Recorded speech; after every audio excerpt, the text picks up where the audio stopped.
ঈদের প্রভাব পড়েছে রাজধানীর নিত্যপণ্যের বাজারে। ঈদের আগে চড়া মাংসের বাজার, কমেছে সবজির দাম বেড়েছে পোলাওয়ের চাল সহ কিছু পণ্যের। এক সপ্তাহের ব্যবধানে কেজিতে 25 থেকে 30 টাকা বেড়েছে সুগন্ধি চালের। সয়াবিন তেলের পর্যাপ্ত সরবরাহ না থাকার কারণে ক্রেতা চাহিদা পূরণ করতে পারছেন না বিক্রেতারা। কেজিতে দাম বেড়েছে রসুনের। গরম মশলার বাজারেও স্বস্তি নেই। এদিকে ঈদের চাহিদার তালিকার শীর্ষে থাকা সেমাইয়ের দাম 200 গ্রামের প্যাকেট 50 টাকা আর লাচ্ছা সেমাই 45 টাকায় বিক্রি হচ্ছে। তবে খোলা বাজারে মান ভেদে দামের তারতম্য দেখা গেছে। সবজির বাজারে কিছু একটা চাপ না থাকলেও মুরগির মাংস আর গরুর মাংসের দামেও স্বস্তি নেই ক্রেতার। ঈদ বাজারের খবর জানাতে রাজধানীর মোহাম্মদপুর কৃষি মার্কেট থেকে যুক্ত হচ্ছেন সহকর্মী রিফাত তাসনোভা। রিফাত, দাম বাড়তি কোন কোন পণ্যের সরবরাহ সংকট রয়েছে জানাবেন?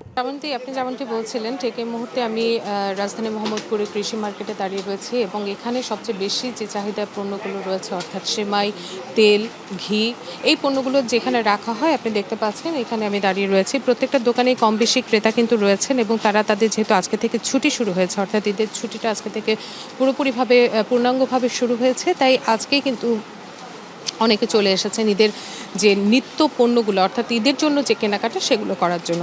দাম বাড়তি তালিকায় আপনি বলছিলেন যে পোলা চালের দামটা কিন্তু কিছুটা বাড়তি রয়েছে, অর্থাৎ কেজিতে প্রায় 20 থেকে 30 টাকার মতো পোলা চালের দাম বেড়েছে। এছাড়াও অন্যান্য যে পণ্যগুলো রয়েছে সংকটের কথা বলছিলেন।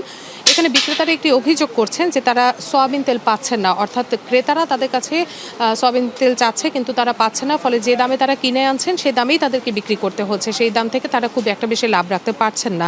বিক্রেতাদের সাথে আমরা কথা বলেছি, তারা আমাদের যতটুকু জানিয়েছেন যে আসলে এগুলো যারা আমদানি করে থাকে বা যারা একেবারে উপরের স্তরে যারা রয়েছে। নগদ নিয়ে এলো হার না মানা হার অফার। সর্বনিম্ন 10,000 টাকা রেমিটেন্স নগদে পাঠালে থাকছে স্বর্ণের হার জেতার সুযোগ।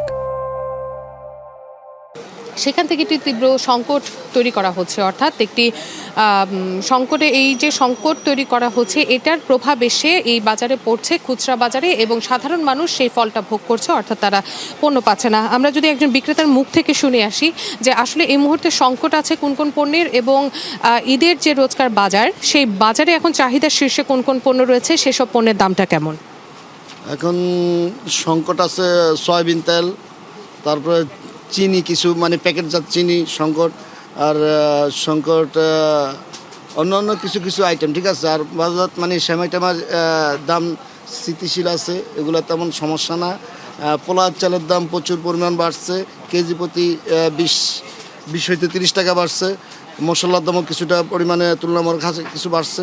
অন্যান্য প্রোডাক্ট আছে মোটামুটি স্থিতিশীল আছে। এগুলো যেমনটি শুনলাম যে যে জিনিসগুলো একেবারেই প্রয়োজনীয় সেই জিনিসগুলোরই কিন্তু দাম বাড়তি তালিকায় নাম লিখিয়েছে, তাই ক্রেতার মধ্যেও কিন্তু এক ধরনের অস্বস্তি বোধ কাজ করছে। তবে এই অস্বস্তি খুব অচিরেই সমাধান হবে এবং দামের এই তারতম্য অচিরেই দূর হবে, এমনটাই কিন্তু প্রত্যাশা করছেন ক্রেতা বিক্রেতারা। তো এই কিন্তু ছিল আমার কাছে এখান থেকে সবশেষ খবরাখবর। শ্রাবন্তী। রিফাত, আপনাকে ধন্যবাদ।